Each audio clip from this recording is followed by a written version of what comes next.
Hello, everyone. Thank you so much for coming to our panel. We will be discussing emotional well-being for teens and families during cancer and COVID, looking specifically at intersectionality, Black families' lives, and being LGBTQ during cancer and COVID. So we'll be talking about various issues related to emotional well-being, and I am so delighted to have with us here several experts coming from various intersectional aspects of well-being and creativity. So I'll start and introduce everyone briefly, and then I'll hand it over to our host of the panel. My name is Dr. Sharon Frances, and I'm the executive director of Wellbeing Studio. We created the podcast Ash and Feather, a bird girl and her father's cancer, which is about a Black family of a teenage daughter named Phoenix and her two dads, one of whom has brain cancer. I'm happy to announce that our host today is Karl O'Brien Williams, and he plays Daddy in Eagle. So he'll be taking over after I do brief introductions.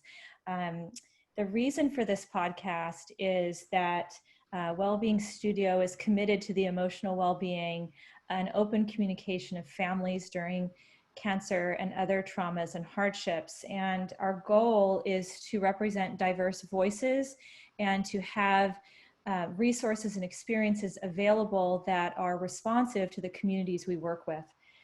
So we find it really important to represent stories of people of color, stories of LGBTQ communities and families, to uplift families and show our resilience in our journey to cultivate mental health and emotional well-being.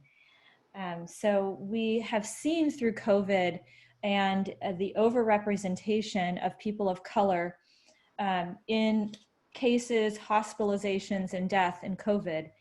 And we know that also that LGBTQ communities are at higher risk for COVID because of care barriers and higher rates of cancer and other chronic conditions. All of these issues relate to the longstanding disparities in disease rates and the treatment for cancer and other illnesses like diabetes, hypertension, and asthma in people of color and LGBTQ communities. COVID has unearthed the social determinants of health, particularly around barriers to care, services and support, issues related to poverty and housing, issues related to bias and discrimination that affect our overall well-being. And so at the end of Minority Health, Mental Health Awareness Month, which was in July, I'm so excited to celebrate the thriving communities of families that are here in the United States and we are struggling for the rights of all communities. So with that, I'm very excited to have this intersectional lens on the impact of trauma on people's lives and to be able to discuss them in detail based on the professions that are here represented by these wonderful leaders. So we have Dr. Natalie Kelly, who is a neuropsychologist from the City of Hope. We have Ernesta Wright, who is the executive director of the G.R.E.E.N Foundation. Lauren Carson, who is the executive director of Brown Girls Smile.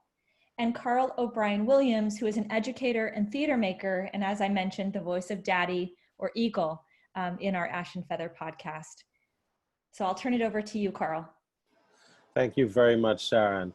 And we just want to start right off with the first part of this to talk about well-being and creativity and to really look at mental health.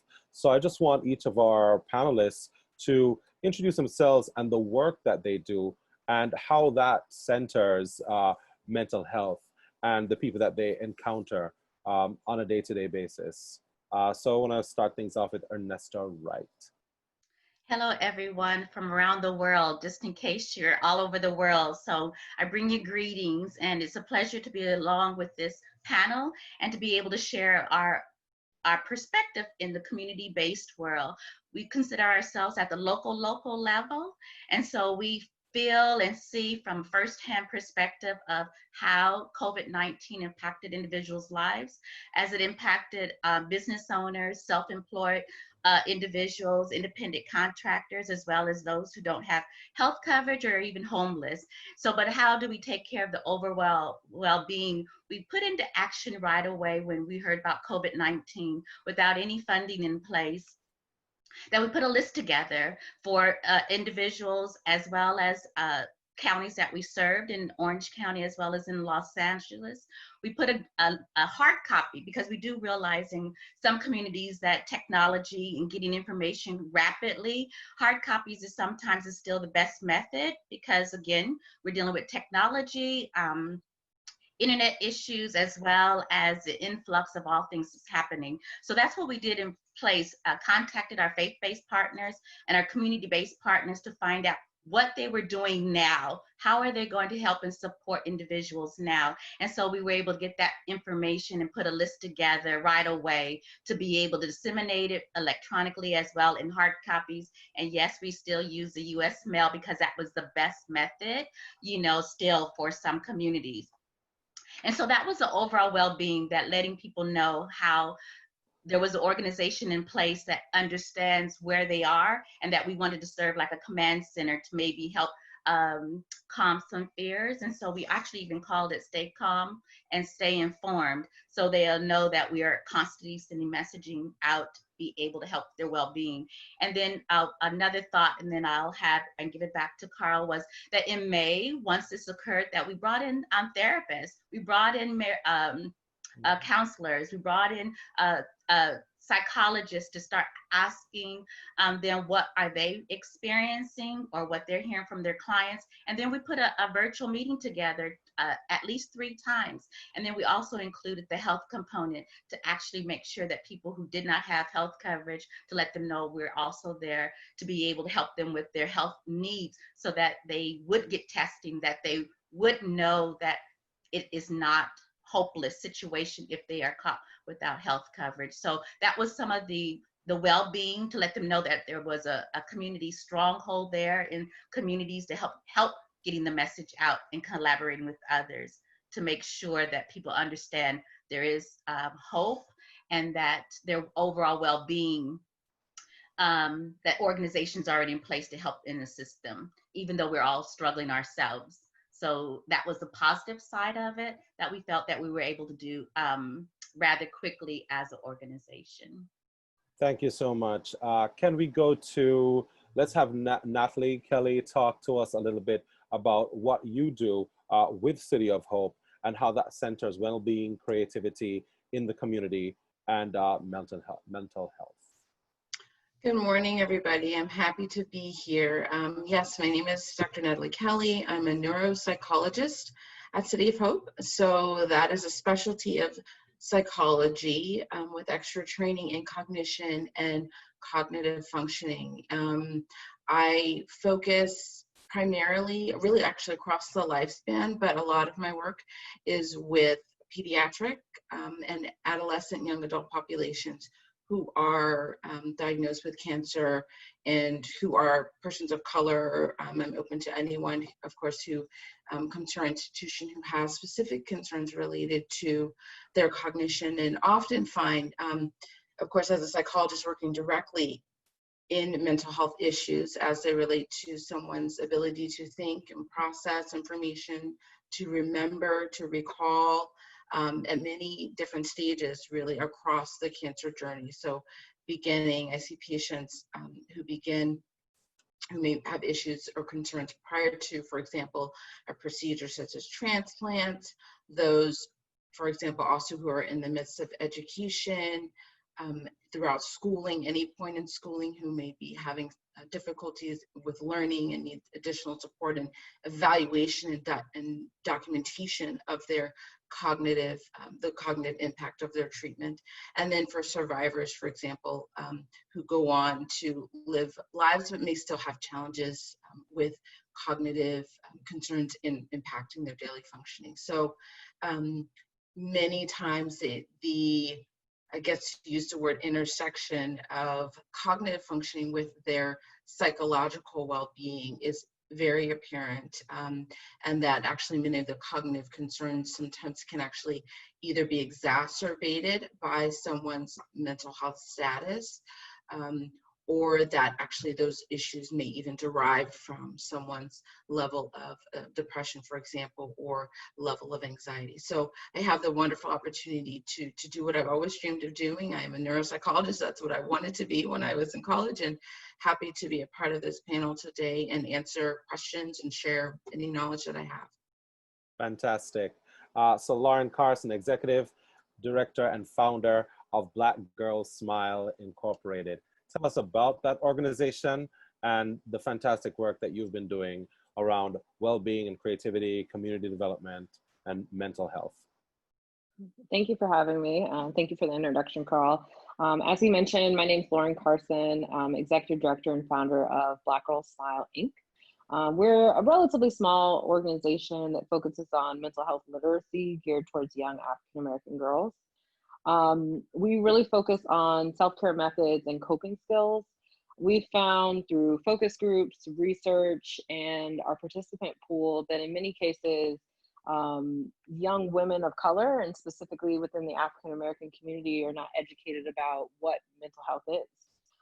Very common warning signs and symptoms of mental health difficulties, how that impacts your decision making, your academics, your relationships, whether romantic, with your family members, with yourself, and the support aspect. In many cases, the intersectionality of any illness or any health difficulties, whether it's mental or physical, there's a component where you feel very alone, and you feel very isolated. And what we do with Black Girls Smile is create a community and really support the mental well-being of young Black girls that we're finding are too often forgotten, and their mental health and mental well-being are not of focus in our educational system, in communities and society.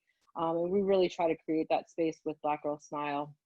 I also share a little bit more about my personal mental health journey with 2 suicide attempts and struggling with clinical depression for over 15 years now under the moniker Living Lauren, where we really find and where we're really focused on the intersectionality of mental health, race, and creativity right now is bolstering coping skills and self-care methods. What we're finding right now during this time and as a society as a whole, there's a lot of trauma. Everyone is dealing with different aspects of how this pandemic health-wise is impacting them and their community, but also many of the racial issues that we're dealing with as a country and as a world. And we all have different feelings and emotions surrounding that. And creativity is one of the biggest ways that we can cope, that we can tap into our resiliency, and how we can move through these experiences in a healthy and positive way.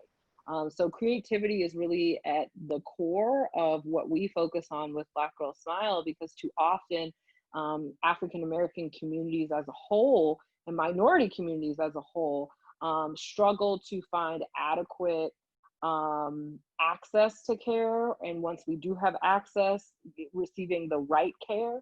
So there's a lot that we can do personally and as a community to really bolster these self-care methods and these coping skills that are really going to be key to working through individually and as a community some of these experiences that we're currently having.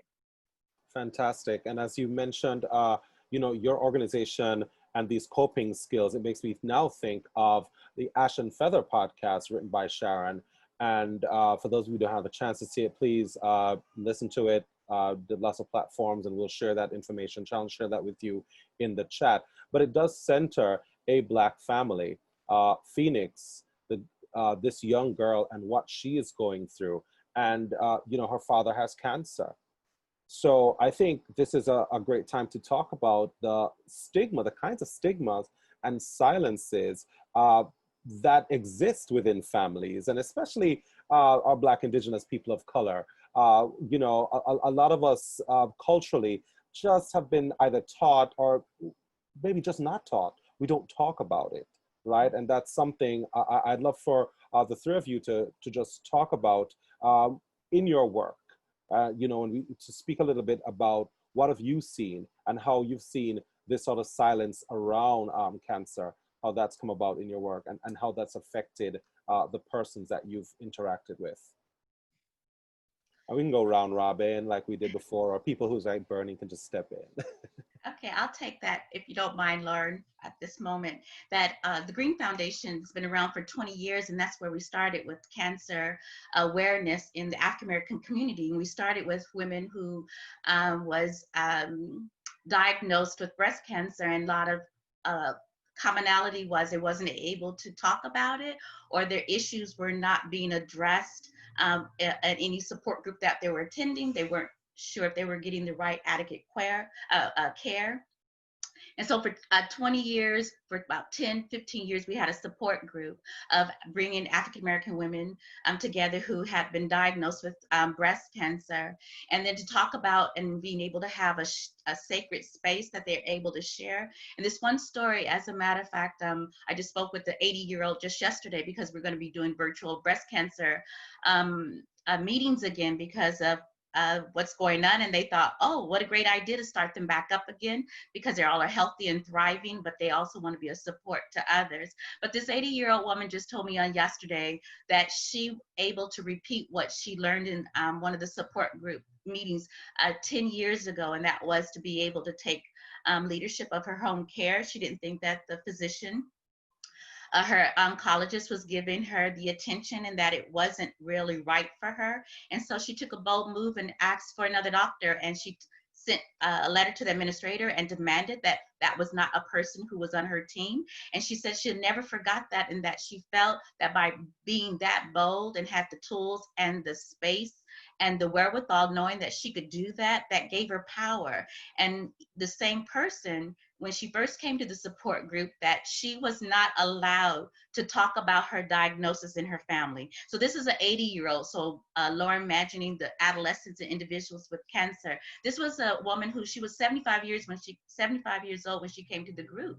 But she says, I cannot talk about my cancer diagnosis among my siblings, which was like 8 or 9.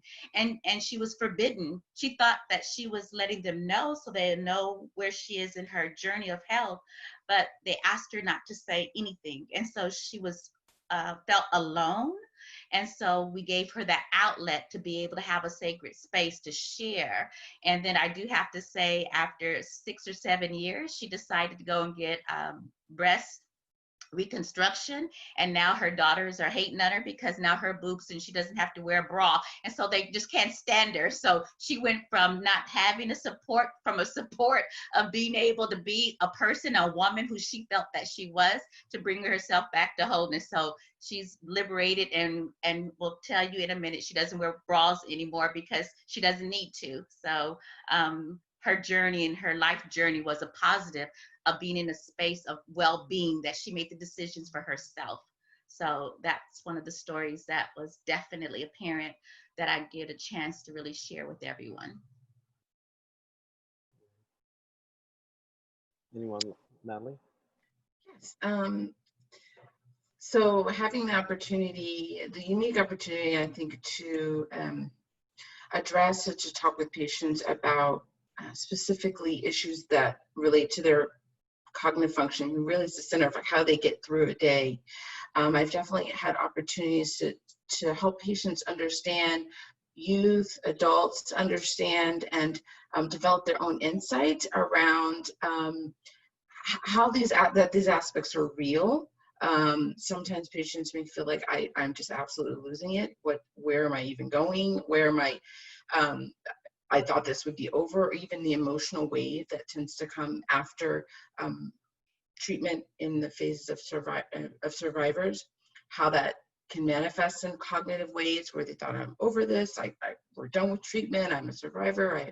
Having the unique opportunities to really highlight and say, really, you have moved through so very much, but let's take a look at where some challenges may still lie, and giving them the opportunity to have insight about themselves and then be able to share that with others, because oftentimes cognitive issues may drive conflict in families with survivors where, we're running, we've already told you this, or you should be over this by now, like we've been through this with you, can we just move on, and realizing and giving them the opportunity that you don't have to be quiet about those things.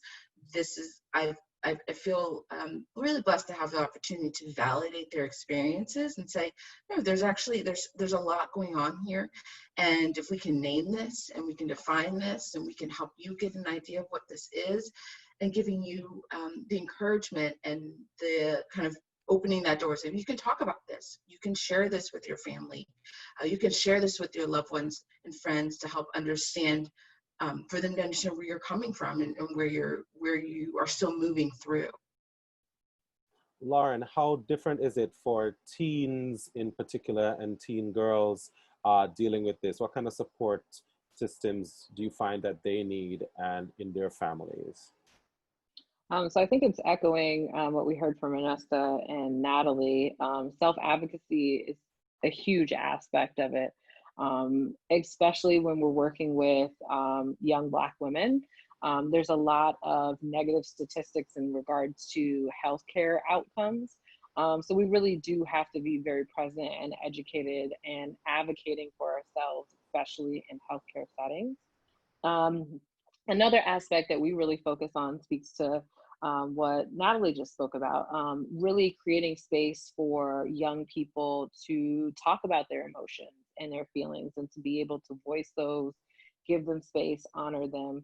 Because in many cases, when a traumatic experience is going on within your family, you want to hold that in. And that goes to kind of the third part that we really focus on, is breaking down some of the generational trauma and stigma around talking about things, like just being candid, just talking about things. There's kind of levels to this, as we talk about with Black Girl Smile. Too often our ancestors were focused on very immediate needs, where their mental health and how they process things and how they navigated the world from an intellectual and conceptual standpoint were not, that wasn't in focus. And now we have that space, and we have to create that space for us to talk about the things that have happened in our families, for us to not focus so much on needing to be strong Black women or strong Black people or the mules of society. You hear all of these various things that we start to internalize at a very young age. We're finding young women who have, cancer within, let's say, a grandparent or something like that, and they're not feeling comfortable expressing the things that are going on with their family. They, it's just not talked about because that's how things are done in the African American community so long. So we really have to break down some of the stigma, talk about this generational trauma, and start to work through those, not just on an individual level, but on a community level. Because what we're finding too often is we can work with these young women, but if they're going home and their parent is struggling with a mental health issue, you're only tackling a very small portion of the puzzle. So we have to make sure that what you guys are honoring here in the podcast and on this panel is that this is a community and family issue. These are things that have to be dealt with on various levels, not just on the individual level. So the self-advocacy, the naming emotions, giving honor and space to emotions and feelings, but also to work through some of the generational trauma and stigma within these communities of color are really key to navigating some of these difficult situations.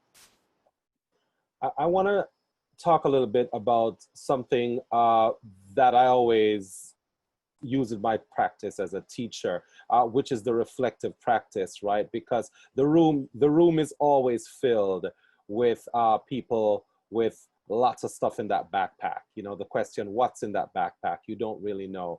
And just this idea of you're in a space of learning and then unlearning everything. So it's just like not making the assumption.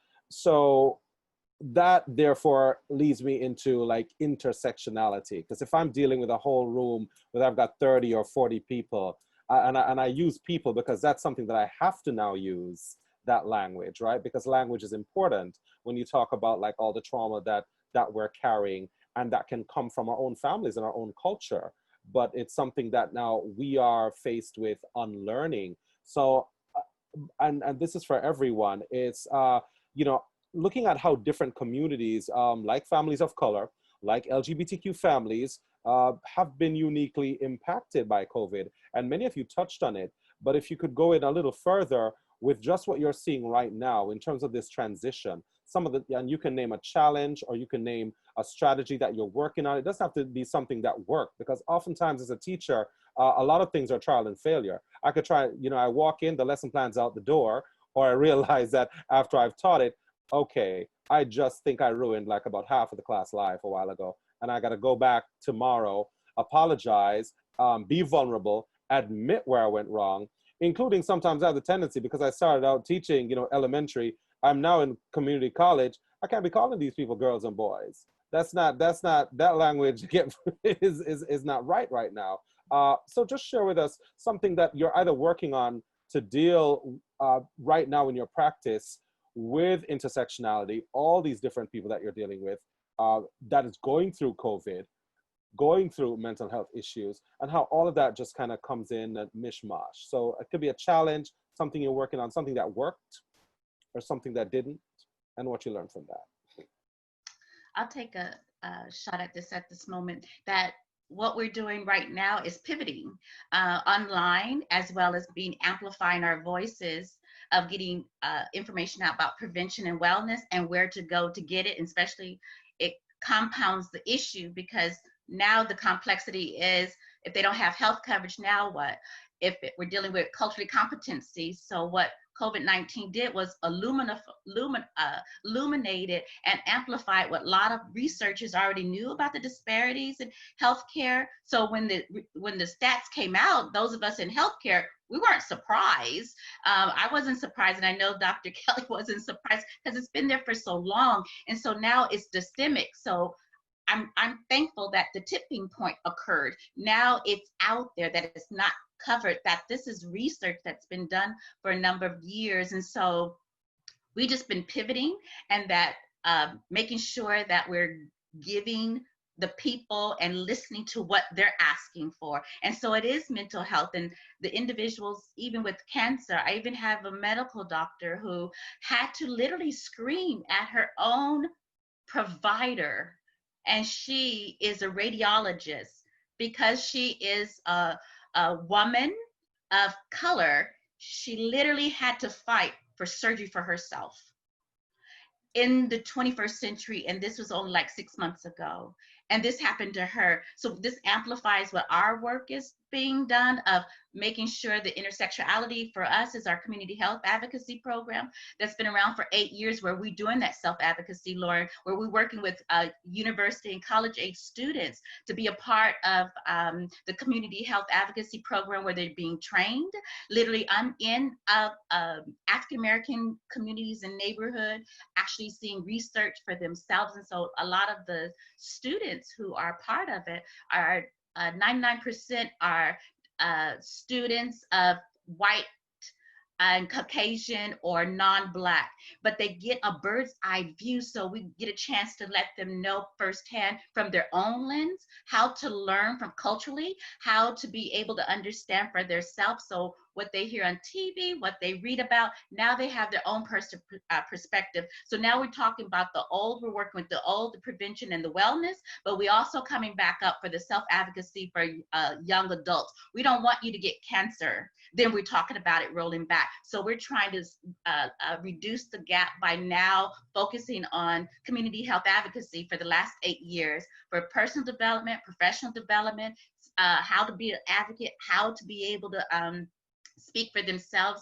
And also literacy is an issue, and that's something else that we have to talk about, making sure that people have the right language when they are seeking care. And so that's another area. I know Dr. Kelly could go right into that. So when a young person is asking for help, how can they articulate that? And even adults who's having a problem of articulating what their needs are. So that's another layer of what we're dealing with. But for us as an organization, as a community, we're reaching out to different sectors, bringing in professionals from the medical, as well as learning from academic area, personal development, of how do we bring all of that information from a knowledge-based, evidence-based approach to educate, because we want to roll out advocates, because it's going to take a fight. It's going to take years. And so we're just trying to prepare everybody at the same time. And we're using this technology right now, using this as this platform. I would say at Black Girls, sorry, go ahead. No, go ahead. No, please jump right in. Yeah, I would say kind of two-pronged response. With Black Girl Smile, we're taking a similar approach. We're definitely having to pivot some of our programming, focusing on taking a lot of our programs online so that we can reach more participants during this time and really meet the needs as far as mental health literacy support, and really focusing on bolstering the self-care methods and coping skills. We also are rolling out some crisis resources as well, such as therapy scholarships, focusing specifically on young African American women of college age. And then from a personal standpoint, for me, it's grace and empathy have been kind of my key words during this time. You know, we cannot always put ourselves in the shoes of another person and understand, as you said, everything that's in the backpack. I'm not going to always know what's in someone else's backpack, but I can realize that I know what's going on in my life, and I know that it's a lot, and I have to give myself grace, but I also have to give others grace as well. Mindfulness, I think, has also been quite key right now, because there's so many things going on. Anxiety and overwhelm are kind of running rampant on an individual level when I'm talking to friends and family members, but also with a lot of our participants. They're talking a lot about what's happening in our nation, where we're going to be, like, you know, where the world's going to be, and that can all be very overwhelming.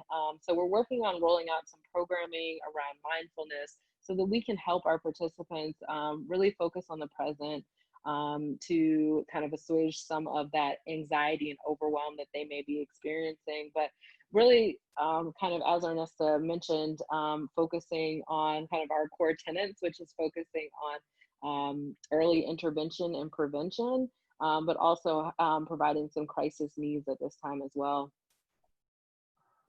I wanted to share a little bit too, to connect with what you're doing, Lauren, when you mentioned creativity and mindfulness. Wellbeing Studio focuses on personal creative experiences and using resources that cultivate personal creativity in order to support emotional well-being of families impacted by cancer and other traumas and hardships. And I wanted to give one example that happened in our creative arts workshop on Thursday. We worked with Sarah Trail, who's the founder of the Social Justice Sewing Academy. She's absolutely fantastic. And she, I'm wondering, let me check if I can pin, there we go. So she facilitated a workshop in which the participants focused on social issues that were important to them or personal issues that were important, and expressing those in quilt blocks. And each person had their own story that they thought about, something that was important to them. I focused on my drawing for a quilt block. It's like a 15-inch square, about hidden disability as someone who's suffered from depression and anxiety since I was young.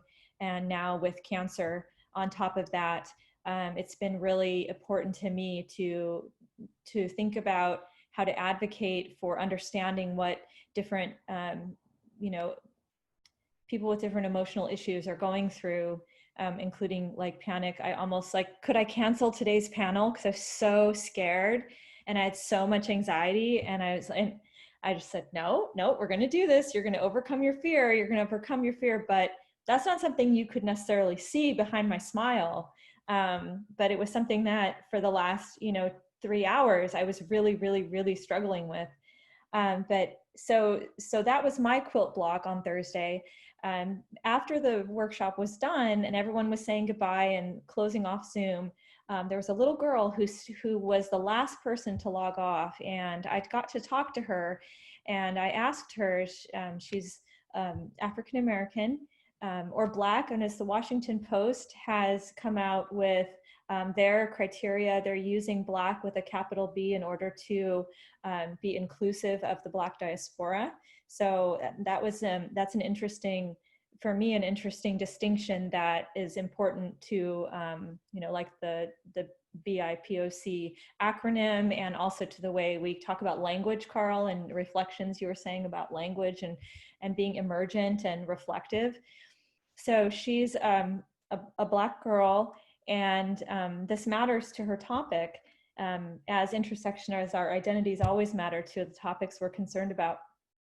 So I said, what are you going to draw about on your quilt block? And she said, I'm going to draw myself with my hair. And I'm going to ask them to make my hair, the embroiderers finish the block. I'm going to ask them to make my hair really textured.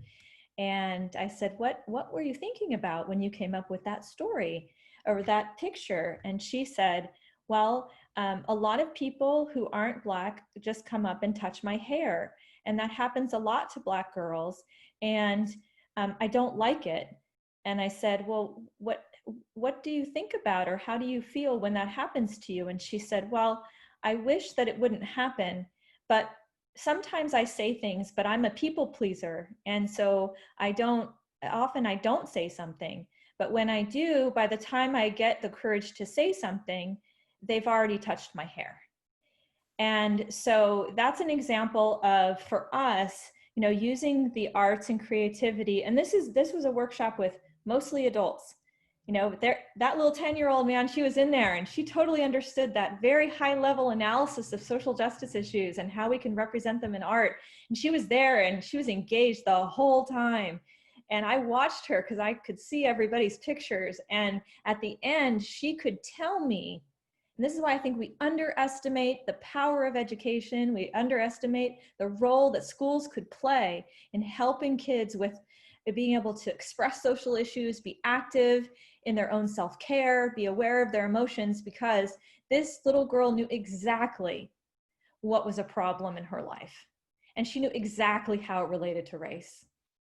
And I was so excited to see that, because for me, we can look at numbers and statistics, and those are really important for big picture. But when we look at those personal stories, like Ernesta, you shared with the folks that you're working with, when we look at those specific stories, we can really, really see the power of our organizations and the importance of the work. And so I'm just very thankful for all of you who are here to shed light and open up spaces to talk about how we can work in different facets of community to make emotional well-being better. So I'll turn it back over. I just wanted to share that story. Thank you. Of course, definitely. Thank you for that. And I want to hear from Natalie, just give you an opportunity to just respond to that last prompt or complex question, however I phrased it. But So it made me think directly about how we are now currently trying to provide services in this time of COVID, right? We want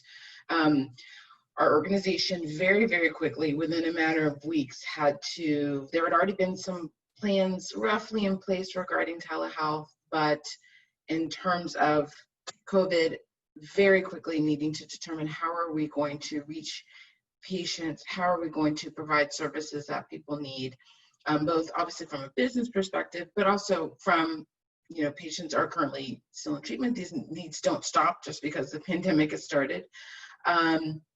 And so that telehealth piece has really been a large chunk of how do you implement a new process of providing services? How do you make sure, even for example, on a technological level, that families of color have the broadband and have the devices and have the level of technology available to make these systems work, and being flexible and still finding a way to being able to carry out and meet patients' needs in this time. And also as a clinician from my end, thinking about how do I change this.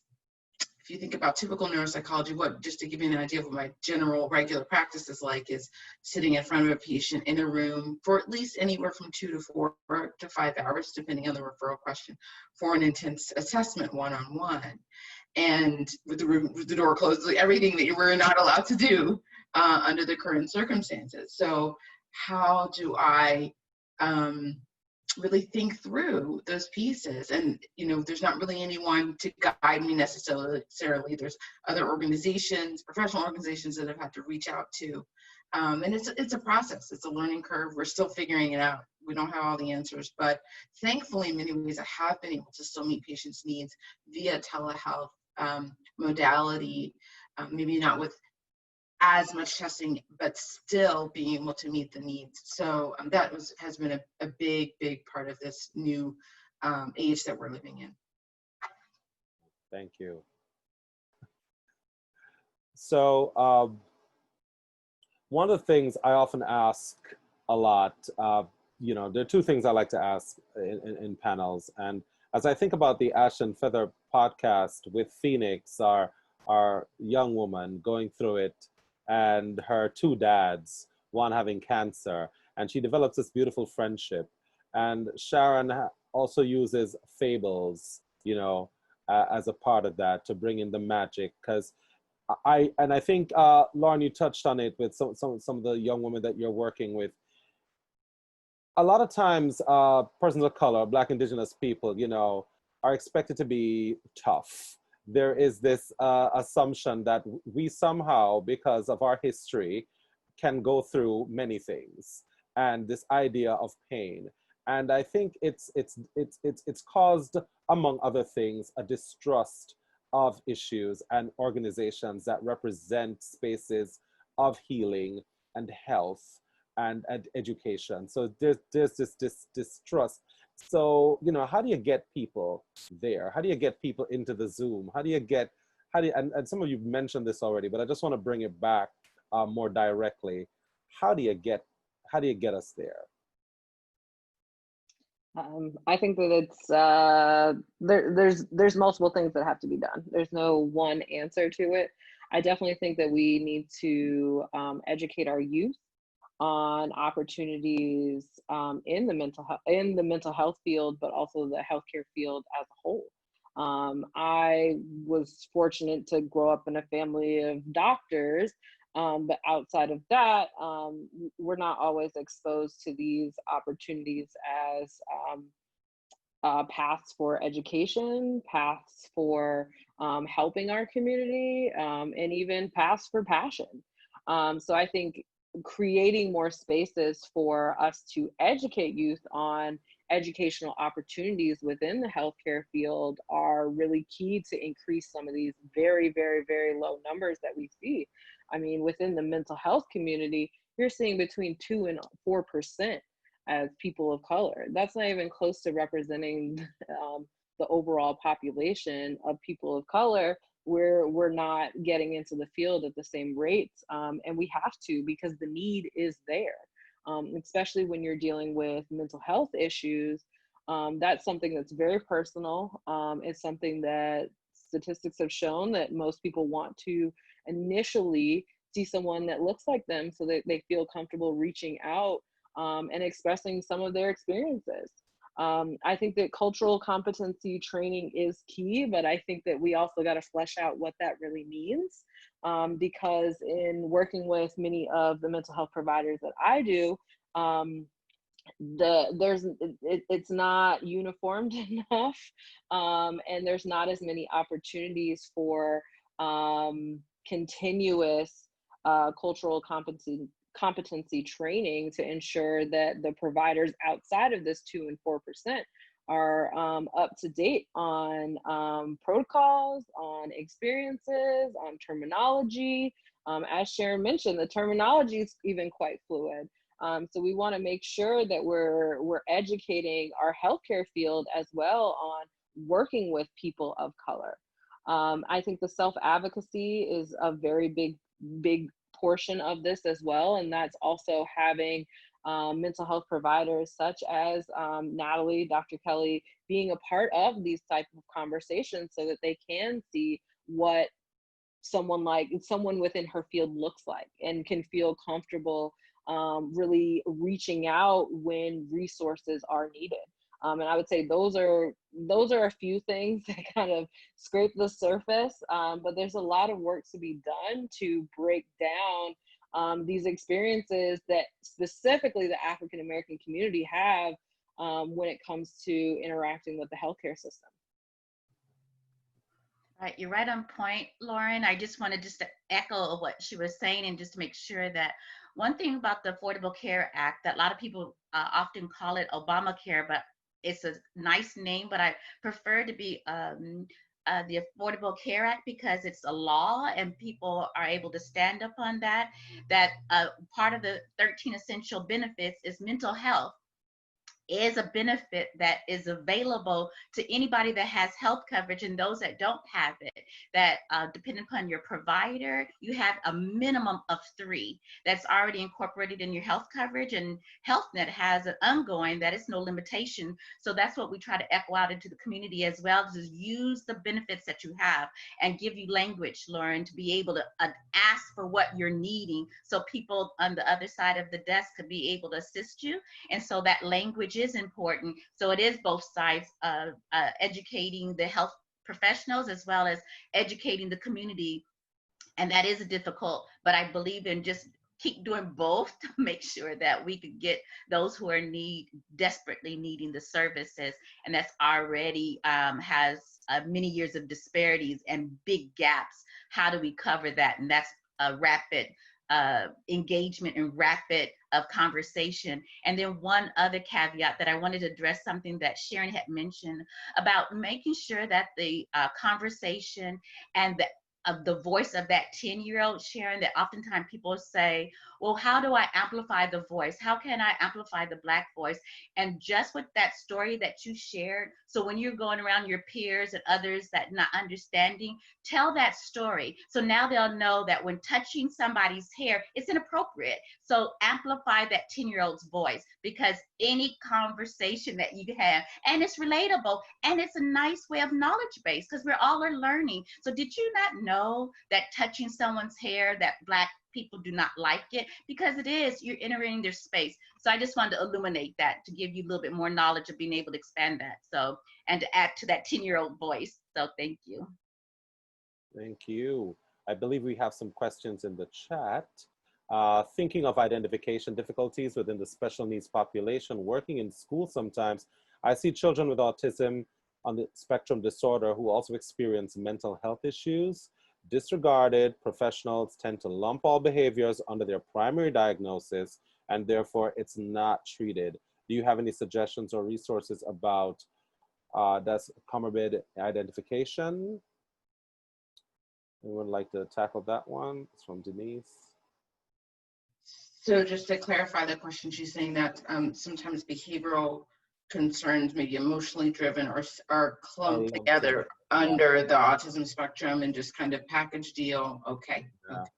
And yes, and she's correct. There are often comorbid diagnoses such as generalized anxiety that may accompany individuals who are also on the spectrum that do need to be treated and dealt with separately. I think one part of that in evaluating that is making sure that that individual has opportunity to see an autism specialist, for example, who may be able to clearly in their conceptualization, both verbally with the family and also with the school, whether it's someone who works in the school system, in the educational system, or for example, a developmental specialist who works outside of the school system, to be able to communicate that these are separate constructs and they require separate interventions and treatment plans. I find that getting a professional voice in some ways to be able to advocate for that child or clearly describe to parents. Written form is really important, very, very important documentation, because that will travel with the child, right? And so in any other setting, classroom setting or other environment, that can be the reference point to say, please understand, and also educating and encouraging parents to advocate for their child to say, we understand our child is on the spectrum. However, we also are very clear and understand that this comorbid condition, whatever it may be, is also present. And we have these specific interventions outlined or had been outlined for us that we are asking you to look into, asking you to provide, etc. I think having a clear picture both verbally And again, in documentation format is essential to be able to have that communicated through these different settings for that child. I hope that's helpful. All right, thank you. Another question. Oh, sorry, sorry. Sharon, go ahead.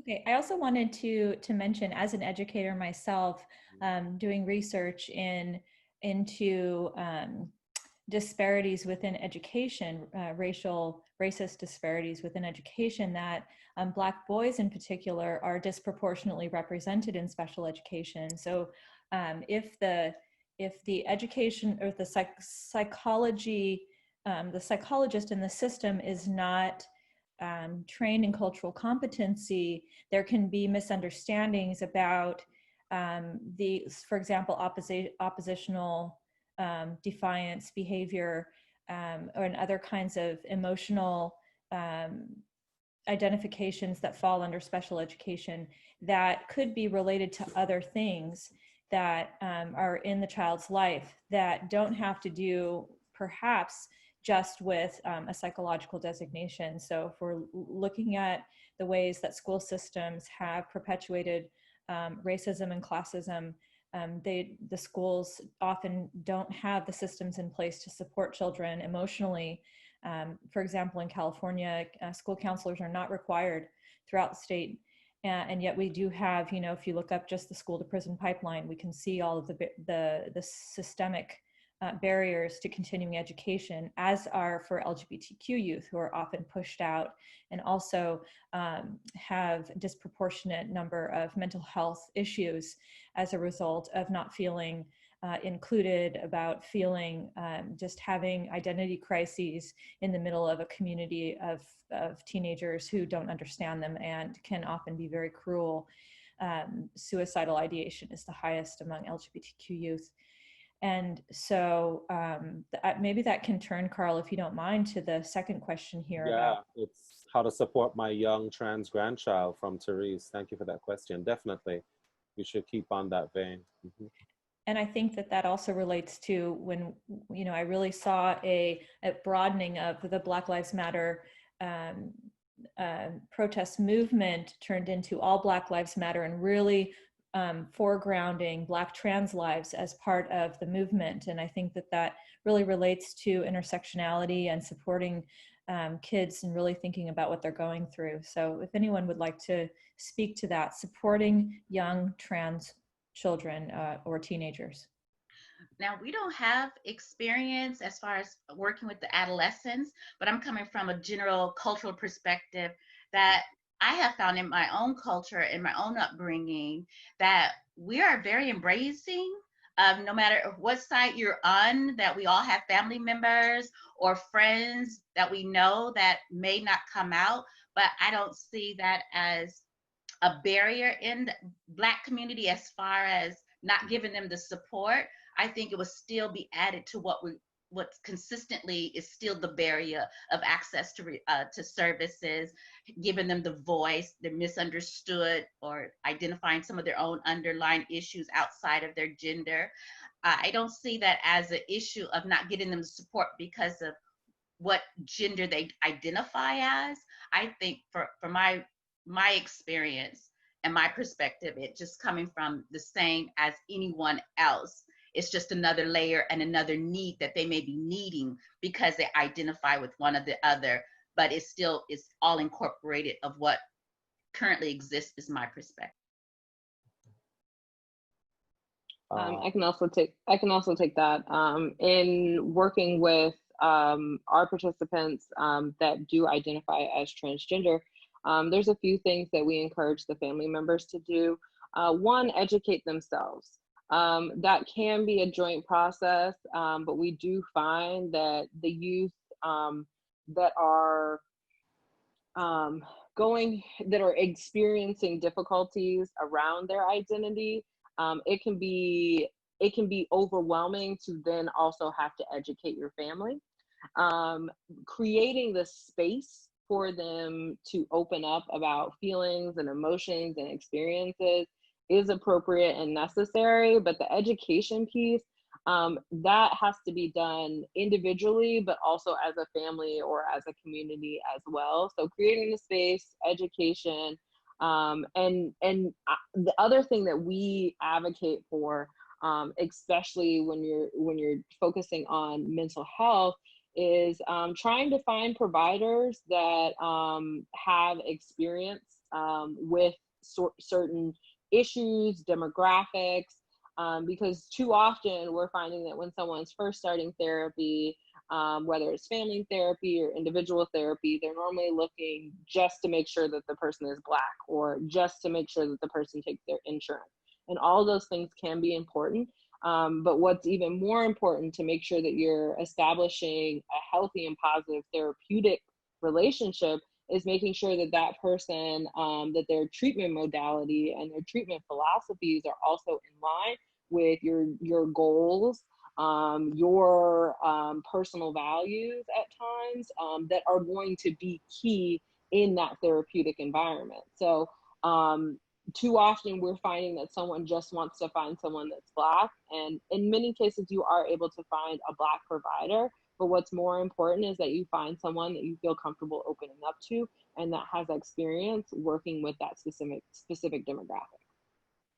Thank you so much. I believe we're almost at just a minute of time remaining, and I know there's some questions in the chat that primarily have to deal with seeking resources and guides and suggestions. So Sharon, I'm not sure if you have like some mechanism where we can get resources. I know our panelists, you probably have these resources at hand, and we can share out the information for the work that you do. But just in this very short time, I would love for just each of you, any last thoughts resting on your heart and on your head as we go forth and do this work. Natalie, we can start with you. Oh, who wants to go? Lauren? Okay. Lauren, go ahead. Go ahead, Lauren. Okay. Two of the things that I always like to encourage people to remember is that any sort of issue, especially when it comes to mental health issues, that's not just on an individual level, but on a community level. And the biggest thing that I personally, as an organization that we preach, is if you don't know what to do, the best thing you can do is to just create space. In many cases, we don't know what to say when someone's going through things. We don't know how to act or where the resources are, and that's fine. But to create that space for that person to open up to you and for that person to feel supported by you, that's one of the biggest pieces of the puzzle. I was just going to share in terms of resources, some that I frequently will point out for our patients. There's national resources for mental health through the American Psychological Association, very culturally competent and appropriate resources that you can find through that website. There is a specific tool for finding a psychologist or a therapist. And then in addition, for our adolescent and young adult population, there are many resources. One through the NCI, the National Cancer Institute, has a registry of many, many resources for AYAs, as we call them, going through cancer, persons of color, included, of course. That can be very helpful. So a search tool for that may also be useful. And Ernesta, last thoughts, what's resting on your heart and on your head as we go forth?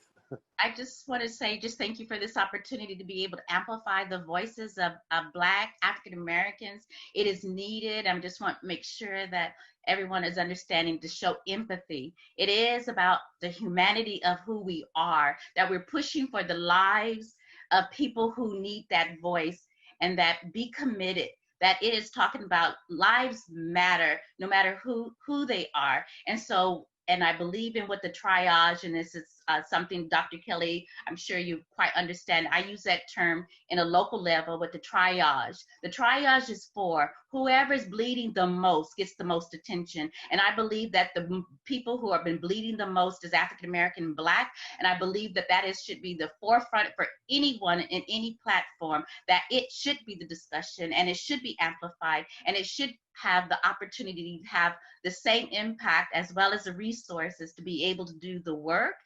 Research has done it, knowledge-based, evidence-based material is out there. It is to be able just to continue to amplify that lives are impacted by the non-work that we may not be doing, and that we're continuously put in a blind eye, but continue to amplify the voices of the voiceless.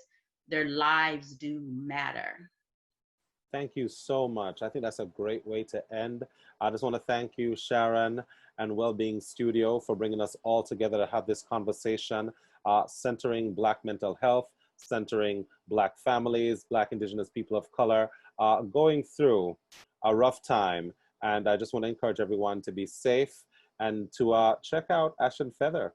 Check out the Ash and Feather podcast and learn all about a young Black girl and her two Black dads going through cancer. Take care, everyone.